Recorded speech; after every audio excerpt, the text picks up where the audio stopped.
अल्लाह करीम ने छठे पारे के आगाज़ में फ़रमाया ला युहिब्बुल्लाहुल जहरा बिस्सू। फरमाया बेशक अल्लाह पसंद नहीं करता कि बुरी बात का ऐलान किया जाए, ऐब एलानिया बयान किए जाएं। अल्लाह इसको पसंद नहीं करता। मिनल कौली, किसी बात में से भी कोई ऐसी बात की जाए, कोई ऐसा कौल बयान किया जाए जो बुरा हो, अल्लाह उसको पसंद नहीं करता उसके ऐलान को। इल्ला मन जुलिम, हाँ जिस पर जुल्म हो, जिस पर ज़्यादती हो, उसको इजाज़त है कि वो एलानिया इस बात का इजहार करे कि फ़लाँ ने मेरे साथ जुल्म किया।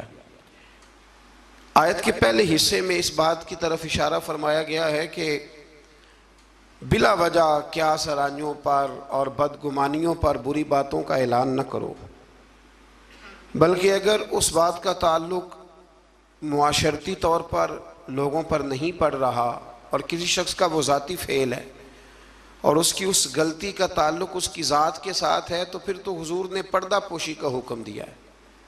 फरमाया अगर तुम किसी मुसलमान की पर्दा पोशी करोगे तो अल्लाह क़यामत के दिन तुम्हारी पर्दा पोशी फरमाएगा।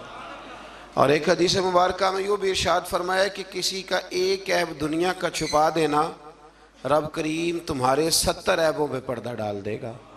लेकिन इल्ला मन जुलिम, जिस पर जुल्म हुआ हो, जिसने ज़्यादती सही हो और फिर उसको ये पता हो कि अगर मैं ये जुल्म सहूँगा तो ये जुल्म आगे बढ़ेगा और लोग भी इस जुल्म का शिकार होंगे, तो फिर वहाँ खामोश रहने का हुक्म नहीं है, वहाँ बात करने का हुक्म है, वहाँ इजहार करने का हुक्म है, वहाँ ऐलान करने का हुक्म है। वहाँ मेरे रसूल करीम अलैहिस्सलाम ने फरमाया अफ़्ज़लुल जिहाद कलिमतुल हक़ इंद सुल्तानिल जाबिर। फरमाया सब जिहादों में अफजल जिहाद ये है कि तू जालिम बादशाह के सामने खड़े होकर सच्ची बात बयान कर दे। तू कह मेरे साथ ज्यादती हुई है, तू ऐलान कर। हज़रत उमर फ़ारूक रज़ी अल्लाह तआला अन्हु का ज़माना मुबारक था, तो मिस्र के बादशाह के बेटे ने एक आम आदमी के बेटे के साथ अपना घोड़ा दौड़ाया, तो उस गरीब के बेटे का घोड़ा जीत गया। बादशाह के बेटे को सुबकी महसूस हुई, तो उसने उस गरीब के बेटे की पुश्त पर कोड़े मारने शुरू किए। बहुत ज़्यादा कोड़े मार के अपने हसद की उस जलन को, आग को ठंडा किया। ये गरीब का बेटा रोता हुआ घर आ गया। कुछ लोग कह देते हैं बच्चों को कि बेटा हम नहीं इन जालिमों से मुकाबला कर सकते, बर्दाश्त करो। वो जुल्म को फ़रोग देते हैं, वो ज़्यादती को परवान चढ़ाते हैं। इस तरह लोगों के हाथ भी खुलते हैं और जालिम ज़्यादा से ज़्यादा जुल्म करने पर माज़अल्लाह आमादा होता है। जब बेटे ने आके घर बताया ना उस गरीब को कि गवर्नर साहब के बेटे ने मेरी पुश्त पे दुर्रे मारे हैं, तो उसने कहा बेटा मेरे साथ घोड़े पे बैठो। कहा अब्बा जी कहाँ जाना है? तो कहा बेटा ये जुल्म का दौर नहीं, ये उम्र का दौर है, खामोश रहना जुल्म रहेगा, मेरे साथ चलो मदीना शरीफ चलते हैं। रात का वक़्त था, जनाब उमर सोए हुए थे। उस फरियादी ने दरवाजे पे आके सदा लगाई तो कमाल ही कर दी। उसने कहा उमर बाहर निकलो, ये सोने का वक्त नहीं। जब जुल्म होने लगे दुनिया में तो बादशाह सोया नहीं करते, बाहर आओ। जनाब फ़ारूक आदम बाहर आए तो उसने कहा उमर हमारी गलती क्या है कि हम गरीब हैं? गलती ये है कि हम तंगदस्त हैं, मजबूर हैं। देखो मेरे बेटे की पुश्त का क्या हाल किया। हज़रत उमर ने उसी वक्त बंदे दौड़ाए, फरमाया पकड़ के लाओ गवर्नर को भी और बेटे को भी। दोनों बाप बेटा आए तो कहा बेटा जब इसने तेरी पुश्त पर दुर्रे मारे थे तो तू अकेला था? कहा हाँ। फरमाया अब तो सारा दरबार सजा है ना, तू सबके सामने दुर्रे मार। बेटे को दुर्रे लगाए और गवर्नर साहब के लिए हुक्म जारी किया कि इनसे शाही लिबास उतरवा के ना तो इन्हें बोरिए का लिबास पहनाओ, आज के बाद गवर्नर ही नहीं करेंगे, ऊंट चराया करेंगे। लोगों ने कहा हुजूर गवर्नर साहब का क्या कसूर है, गलती तो बेटे की थी। फरमाने लगे इसी का तो कसूर है, इसी ने तो उसके दिल में ये बात डाली है कि तू गवर्नर का बेटा है। किसने उसके दिल में ये बात डाली कि तू गवर्नर का बेटा है? जुल्म को फरोग उन लोगों ने दिया है जो जुल्म सहने लगे। जुल्म को फरोग उन लोगों ने दिया है जो महंगाई पर खामोश रहते। दुनिया में कतील उसका मुनाफिक नहीं कोई जो जुल्म तो सहता है बगावत नहीं करता। दुनिया में कतील उसका मुनाफिक नहीं कोई, ये सबसे बड़ा जालिम है जो जुल्म सहता है और लोगों को भी मशवरा देता है इस दौर में कुछ नहीं हो सकता, लिहाजा चुप कर जाओ, कोई एक तो बोलेगा ना। यार मैं हैरान होता हूं कभी कभी, यानी जमाना बीत गया ना हमें ये कहते हुए कि पाक चीन दोस्ती जिंदाबाद, और उस नाम पर हमने चीनियों को आम वीजे दिए और बगैर किसी तफ्तीश के उनको हमने परमिट जारी किए यहां आने जाने के, और उन्होंने ये हाल किया है कि बीसियों के हिसाब से हमारी बेटियां ले जाके बेचनी शुरू कर दी। किधर गया हमारा सिफारती मौकफ, और कहां गया हमारा वो विजन जिसमें हम कहते थे हम बराबरी की बुनियाद पर लोगों के साथ वक्त गुजारेंगे। ये बराबरी की बुनियाद है, ये बराबरी की बुनियाद है। और टीवी रोज खबर ब्रेक कर देता है कि 2 बच्चियां और सामने आ गई हैं जिनके साथ ये जुल्म हो रहा है। हुकूमती नुमाइंदों में से किसी ने आगे बढ़ के बात क्यों नहीं की, इस पर गुफ्तगू क्यों नहीं की गई, और एहतजाज क्यों नहीं रिकॉर्ड कराया गया। उन बच्चों को गिरफ्तार कर लिया गया है, लोगों को दिखा दिया गया है, लेकिन हमने बड़े लोग गिरफ्तार होते भी देखे और फिर रातों रात वापस जाते भी देखे। ये हमने रंग देखा, किसी की दियत चली गई और किसी का कुछ चला गया, लेकिन ये जुल्म की रात ज़्यादा देर तक चलेगी नहीं। ये याद रखें, जुल्म जब बढ़ जाता है तो फिर मिट जाता है, फिर वो ख़त्म हो जाता है। लेकिन मैं आपसे गुजारिश करूँगा, रमज़ान अल मुबारक में कुरान मजीद का 6ठा पारा पहले नंबर पर हमें कहता है जुल्म सहना छोड़ दो। जालिमों के साथ मवाफ़क़त करना, मुताबकत करना, उनके साथ प्यार करना, ये छोड़ दो। जालिमों की दोस्ती अच्छी नहीं होती। इससे आगे जब हम बढ़ते हैं तो अल्लाह तबारक व तआला ने एक गिरोह का जिक्र किया है। इसके बारे में फरमाया कि वो अल्लाह और उसके रसूल के साथ कुफ्र करते हैं, और एक बड़ी अनोखी बात बयान की है। फरमाया वो कुफ्र भी करते हैं और वो अल्लाह और उसके रसूलों के दरमियान फ़र्क भी करना चाहते हैं। वो इरादा रखते हैं कि अल्लाह और अल्लाह के रसूलों के दरमियान फ़र्क कर दें, जुदाई पैदा कर दें। फरमाया उनका कहना यह है कि वो बाज़ रसूलों पर ईमान लाते हैं और बाज़ के साथ कुफ्र करते हैं। फरमाया ये लोग काफिर हैं और इनकी बातें रब करीम के लिए काबिल कबूल नहीं है, ये इनका रवैया अहले इस्लाम के लिए काबिल कबूल। और इन लोगों के बारे में अल्लाह करीम ने फरमाया उलाइका हुमुल काफिरून हक्का। फरमाया ये जो है ना, कुछ रसूलों को मानते हैं, कुछ को नहीं मानते, और अल्लाह और उसके रसूल के दरमियान जुदाई करना चाहते हैं। फरमाया ये पक्के काफिर हैं, पक्के काफिर हैं, पक्के, ये बड़े पक्के। हमारे बरेली शरीफ में एक उस्ताद हुआ करते थे, हज़रत अल्लामा बहाउल मुस्तफ़ा साहब किबला, मौलाना अमजद अली आज़मी साहब रहमतुल्लाह ताला अलैह के छोटे साहिबजादे थे। वो अभी भी पढ़ाते हैं बरेली शरीफ में, जिन्होंने बहार शेर लिखी है।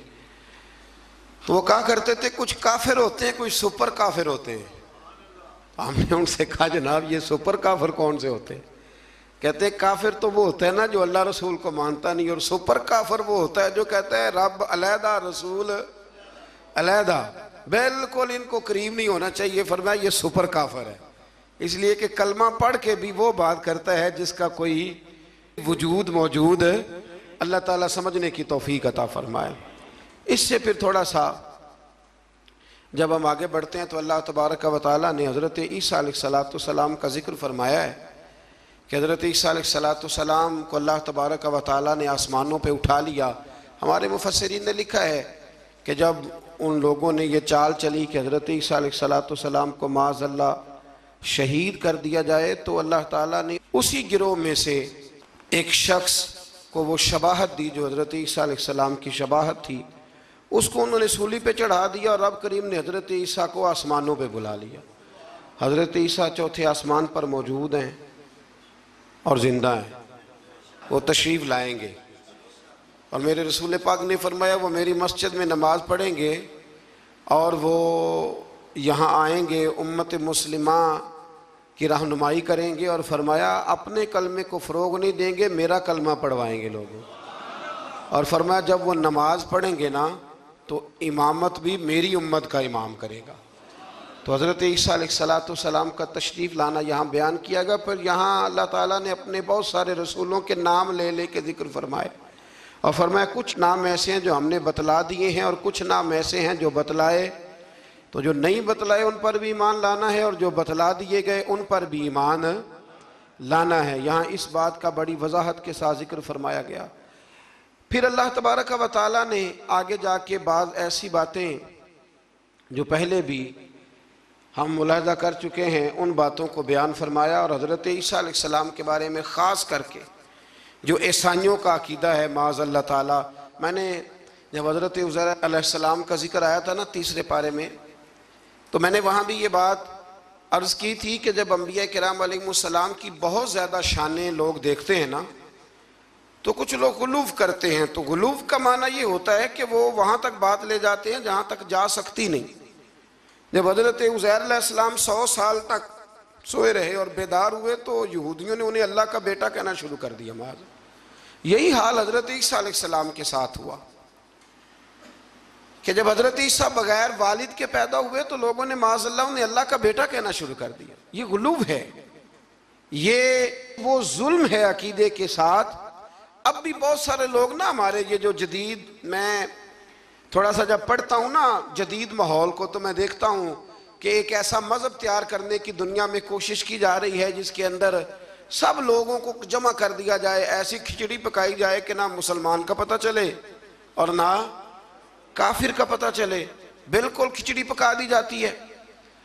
तो कुछ लोग खिचड़ी पकाने वाले होते हैं, तो कुछ लोग ऐसे होते हैं जो फिर खिचड़ी से चीज़ें अलहदा भी कर लेते हैं, दाल अलग कर लेते हैं और घी और सूंघ के बता देते हैं कि असली है कि नकली है, डालडा है कि। ये भी अल्लाह ने तौफीक देखे ना। हम मनफी बातों को अक्सर बयान करते हैं तो मुस्बत बातें भी बयान है। फिर अल्लाह तबारक व तआला ने आगे चल के इरशाद फरमाया, क्या लोगों, मैंने तुम्हारे पास अपने रब होने की दलील तुम्हें अता कर दी है।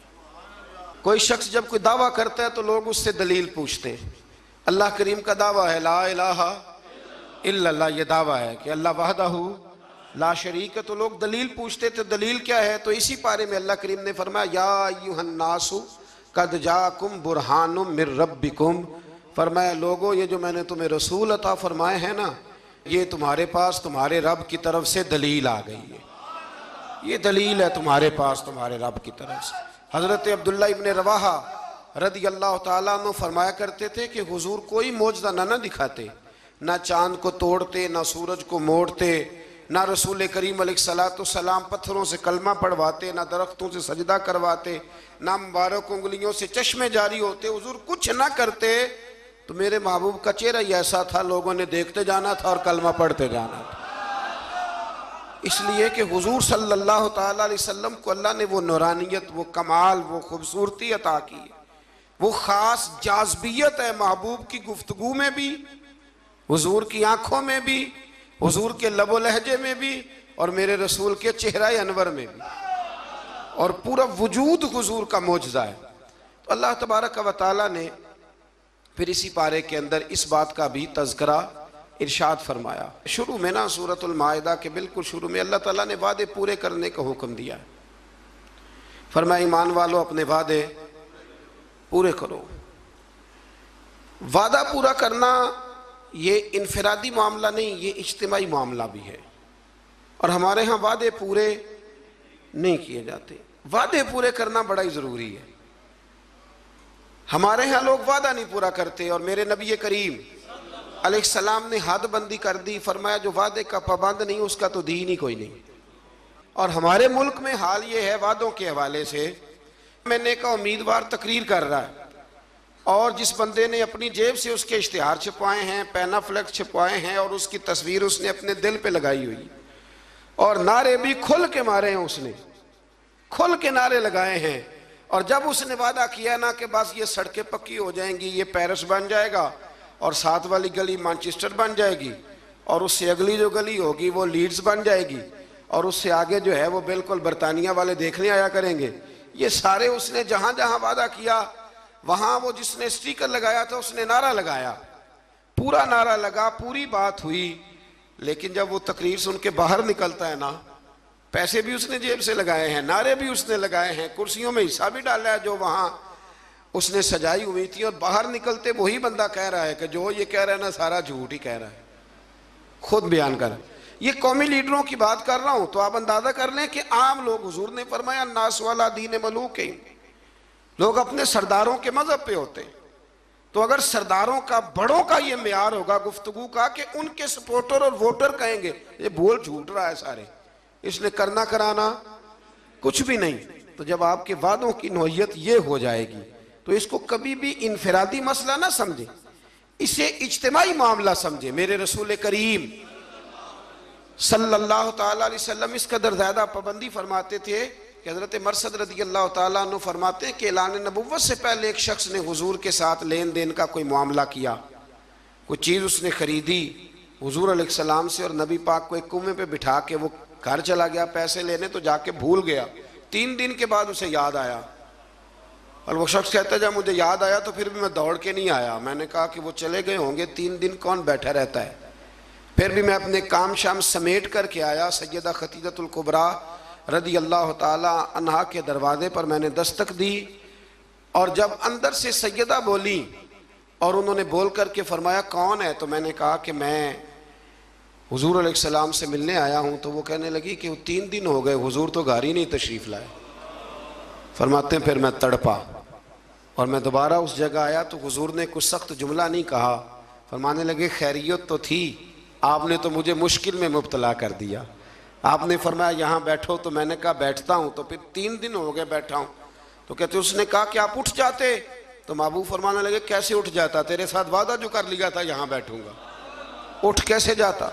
तो मियार बनाए ज़िंदगी के अंदर। ये क्या बात हुई कच्ची कच्ची बातें करना, और बातें करते वक्त भी इरादे कच्चे रखना, बात हो जो गई।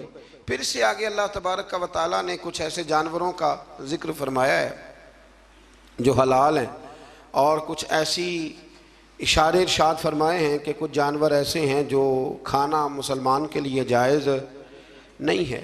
अब हमारा ये मामला है कि हमें तहकीक चाहिए होती है, हमारे कालम निगार और मीडिया की बेलगाम आज़ादी और सोशल मीडिया पर बेहंगम गुफ्तगू, हमें हर चीज़ की दलील चाहिए होती है।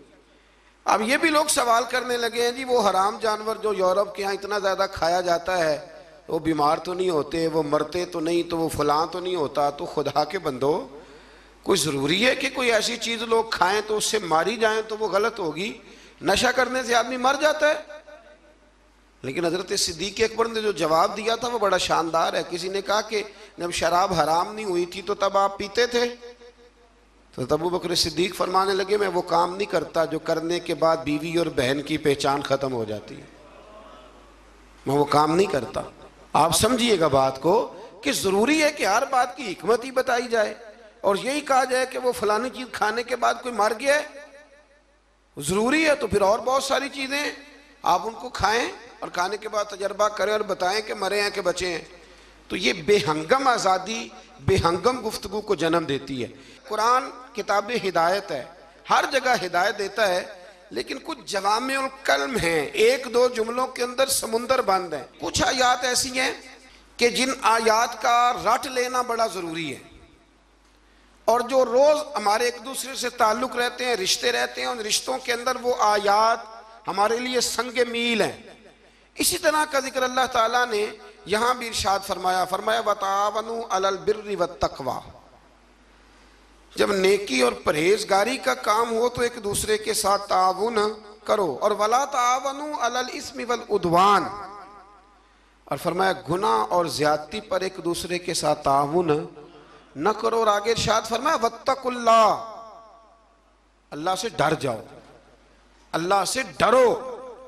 नेकी और परहेजगारी का काम हो तो ताउन करो, आगे बढ़ो, शाबाशी दो, प्यार करो। और गुनाह और ज्यादती का मामला हो, मेरा दोस्त, मेरा भाई, मेरा अपना कोई गलत काम करने जा रहा हो, कोई जुल्म करने जा रहा हो, तो अल्लाह ने हुक्म दिया है कि अब तू उसके साथ ताउन ना कर। हमारे यहाँ पनाहें दी जाती हैं, वो हमारे देहातों में ना कोई किसी की बहू बेटी को भगा के ले आता था ना, तो यार कहते थे यारी का ये बहुत बड़ा हमारे जिम्मे कर्ज है कि हमने इसके साथ ताउन करना। गलत काम में ताउन करना, हराम फेल में ताउन करना, जुल्म और ज्यादती पर एक दूसरे के साथ ताउन करना, वो जबर कर रहा है और तू ताउन कर रहा है, और इसको मर्दानगी करार दिया जाता था। मर्दानगी, ये कोई मर्दानगी है?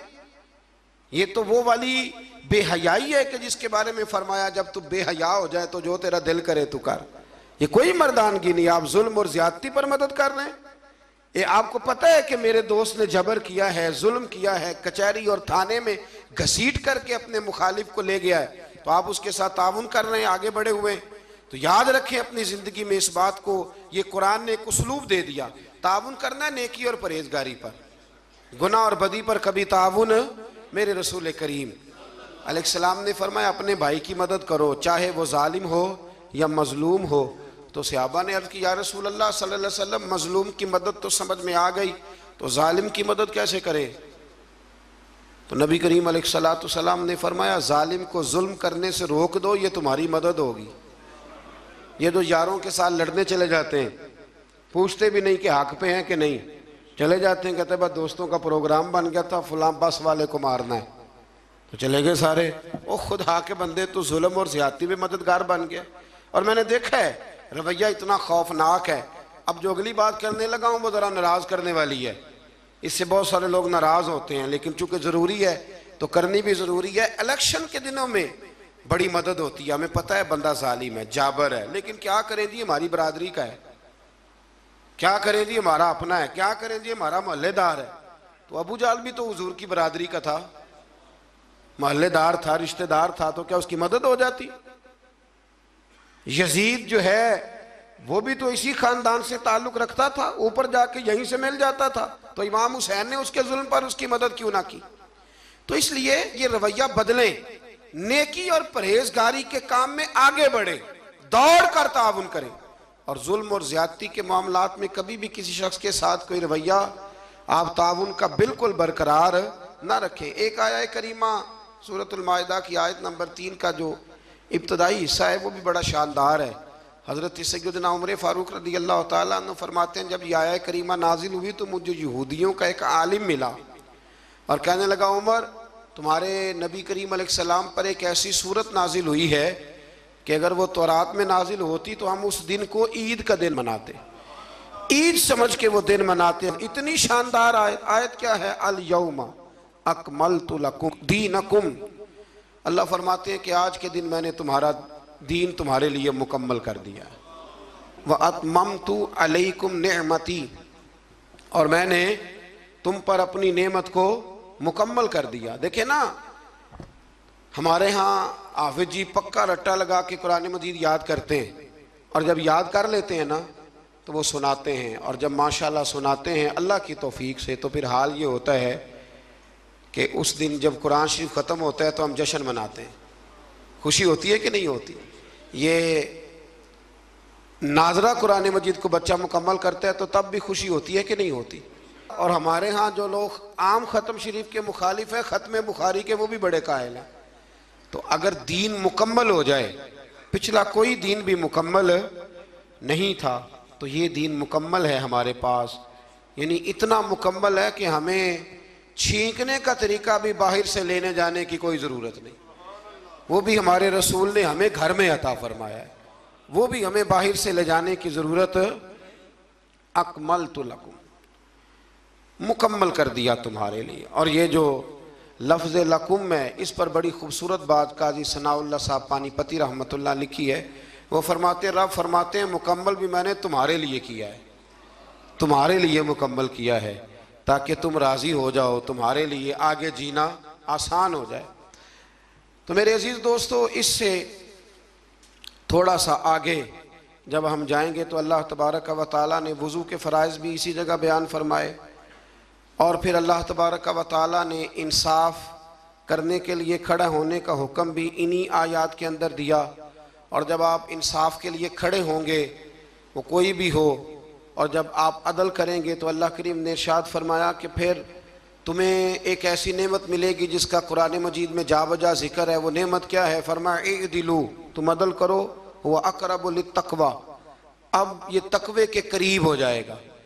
और जब इंसान तकवे के करीब होता है तो फिर अपने रब के करीब हो जाता है।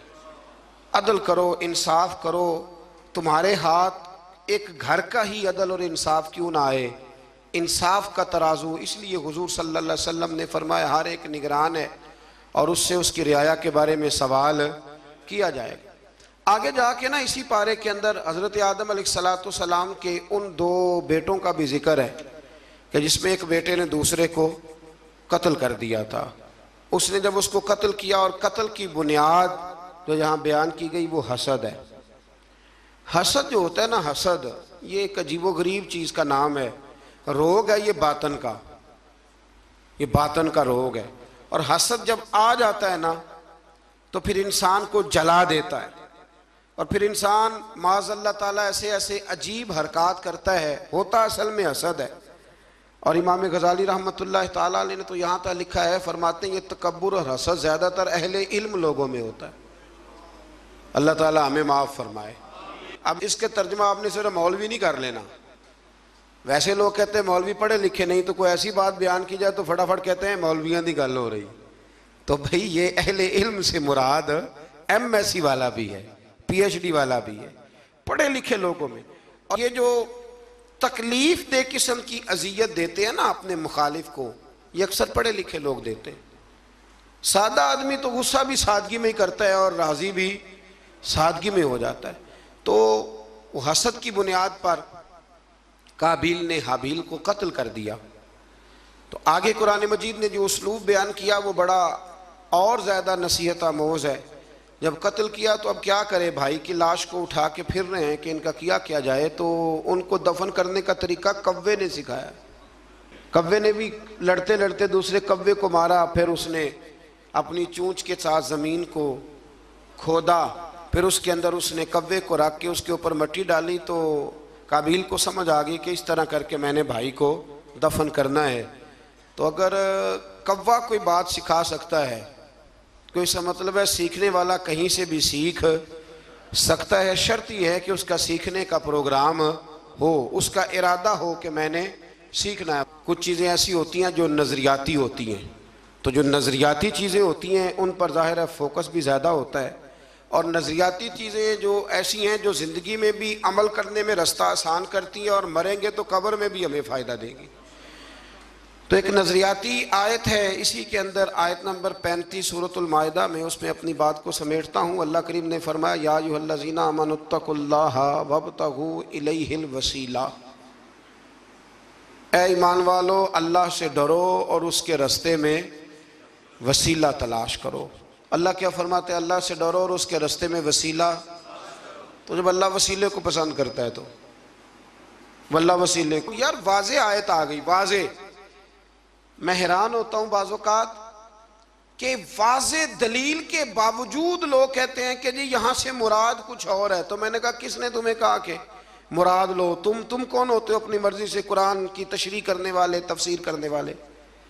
क्यों, किस तरह तुमने मुराद लिया? कहने लगे जी वब्तगू इलैहिल वसीला का माना है अपने आमाल का वसीला पेश करो, नबी करीम का वसीला ना पेश करो, अपने आमाल का। और एक दलील है वो हदीसे गार, 3 लोग गार में चले गए, उन्होंने अपने अपने अमाल का वसीला दिया तो अल्लाह तबारक व तआला ने निजात दे दी। यानी वो नमाज जिस नमाज में सारा सौदा बेचा है दुकान का, कहते हैं उसका वसीला दे लो, पता नहीं वो नमाज कबूल भी है कि नहीं, उसका वसीला दे लो तो दुरुस्त है। और वो वाला हज जो सारा माज़अल्लाह दिखावे पे गुजर गया, उसका वसीला दे लो तो जायज़ है। और वो ज़कात पता नहीं पूरी दी के नहीं दी, उसका वसीला दे लो तो, यानी वो आमाल जो पता नहीं कबूल है कि नहीं, उनका वसीला दे लो तो वो जायज़ है। तो ये तो अमाल पता नहीं मकबूल हैं कि नहीं मकबूल, तो उस रसूल का वसीला ना दें जो हर वक़्त ही रब की बारगाह में मकबूल है। और सिर्फ दुनिया में ही मकबूल नहीं, कब्र में भी मकबूल है। और क़यामत के दिन भी शफात का सेहरा सजेगा तो मुस्तफ़ा के सरे अनवर पर सजेगा। हमारे यहाँ बड़े अजीबो गरीब रवैयों के लोग पाए जाते हैं, और फिर जो उनकी बातें कबूल करने वाले हैं वो उससे भी ज़्यादा वसी व ज़रफ़ हैं, वो उससे ज़्यादा बुलंद हौसलों के मालिक हैं। वो साहिबाने इल्म व फ़िक्र फटाफट आ जाते हैं, कहते हैं जी मतलब वसीले की ज़रूरत क्या है, अल्लाह जब सारा कुछ डायरेक्ट सुनता है। और मैंने कहा खुदा के बंदे, तुझे तो अल्लाह ने बगैर वसीले के पैदा नहीं किया, गिरा के ऊपर से छत से।